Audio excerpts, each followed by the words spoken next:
4-5 দিন ধরে খালি রুটি খেয়ে আসি। আমি যদি অনেক কই যে 4-5 দিন ধরে আমি রুটি খেয়ে আসছি, এটা তো তুই বিশ্বাস করবি না।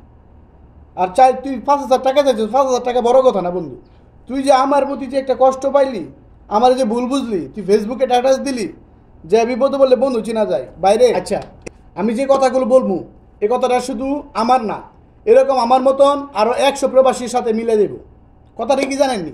তো গত 15 দিন আগে আমার বন্ধু আমার কাছে টাকা চেয়েছে, ঠিক আছে? আমার কাছে গত 15 দিন থেকে আমার বন্ধু টাকা দিয়েছে 5,000 টাকা হাওলাত। তো আমি কইছি ঠিক আছে বন্ধু, আমি তোরে, হ্যাঁ আমার কাছে টাকা চাইছিল আপনার 25 তারিখের দিকে না 20 তারিখের দিকে টাকা চাইছিল, সঠিক খেয়াল নাই। তো ওই টাকাটা আমি বলছি যে বন্ধু আমার বেতন ডাইলে আমি তোর 1-2 তারিখে দিয়ে দিব। তো জানেন যারা সৌদি আরবে আছেন, কোম্পানিতে চাকরি করেন, তারা জানেন যে কোম্পানির যে কী একটা অবস্থা। তো ওরে আমি বলছি যে 1-2 তারিখে বেতন আইলে আমি তোর টাকাটা দিব, ঠিক আছে, হাওলার টাকা। আচ্ছা, ওর 1-2 তারিখ গেল, 5 তারিখ 6 তারিখে উনি আমারে ফোন দিছে, আমার বন্ধু, হ্যাঁ আমারে ফোন দিচ্ছে, কিরে বন্ধু টাকাটা দিবি না? আমি কিরে বাইরে আমার বেতন তখন আয় নাই, বেতন আইলে পর দিতেছে। পরে আবার 10 তারিখে, হ্যাঁ আমার আর ফোন দেয় নাই, 10 তারিখে হ্যাঁ ফেসবুকে একটা পোস্ট দিছে যে বিপদে বললে বন্ধু চিনা যায়।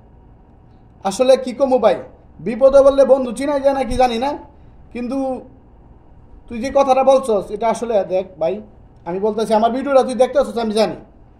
দেখ আমার মানি ব্যাগের মধ্যে কোনো টাকা নাই, ঠিক আছে, একদম ফাঁকা। আর শুধু আছে হইলো আপনার এখানে কত আছে, 2.5 রিয়াল, ঠিক আছে, এই যে 2.5 রিয়াল আছে। অনেকেই বলতে পারেন যে মানি ব্যাগের ভিতরে কাগজ কে লেগে, পয়সা মানি ব্যাগের ভিতরে রাখলে ফেরে থাকে, ঠিক আছে, এই কারণে কাগজ পদ্ধতি রেখে রয়েছি। তো এই হলো কথাটা বন্ধু। দেখ কোম্পানি, আমি ভাই আমার কথাগুলি তুই বিশ্বাস করবি? আমি তো বেটা 4-5 দিন ধরে খালি রুটি খেয়ে আসি। আমি যদি অনেক কই যে 4-5 দিন ধরে আমি রুটি খেয়ে আসছি, এটা তো তুই বিশ্বাস করবি না। আর তুই 5,000 টাকা চাইছিস, 5,000 টাকা বড় কথা না বন্ধু। তুই যে আমার প্রতি যে একটা কষ্ট পাইলি, আমার যে ভুল বুঝলি, তুই ফেসবুকে স্ট্যাটাস দিলি যে বিপদে বললে বন্ধু চিনা যায় বাইরে, এই জিনিসটা একমাত্র প্রবাসীরাই বুঝবো। এছাড়া বাঙালি কন, অন্য অন্য কান্ট্রির লোকেরা কন, হেরা কিন্তু এই বিষয়টা বুঝবো না। কারণ এটা যে প্রবাসীরা এরকম বিপদে পড়ছে ভাই জানে, ঠিক আছে। অনেক সময় বাড়িতে কুরবানির টাকা বা বাড়িতে কোনো একটা সমস্যার কারণে টাকা দিতে হইব, ডেট দিয়ে দেয় যে আমি এত তারিখে বেতন পাবো, এত তারিখে তোরা দিয়ে দেবো। কিন্তু কোম্পানির কোনো স্টেশন নাই, ঠিক আছে। আমি মনে কর থাকি মাদ্রাসা কোম্পানিতে, তো আমার মাদ্রাসা কোম্পানির মধ্যে তো 10-15 দিন মাদ্রাসা বন্ধ আছিল। আমি জানি না যে আমার এই 15 দিনের বেতন কি কাইটে হয়ে দেয় না কি ওই কী করে বুঝি না। তবে আমার বেতনটা এখনও আয় নাই বন্ধু, ঠিক আছে। আমার বেতনটা যদি পাইতাম আমি তোরা ঠিকই টাকা দিয়ে দিতাম, ঠিক আছে। আমি রুটি খেয়ে আসছি, শুধু রুটি।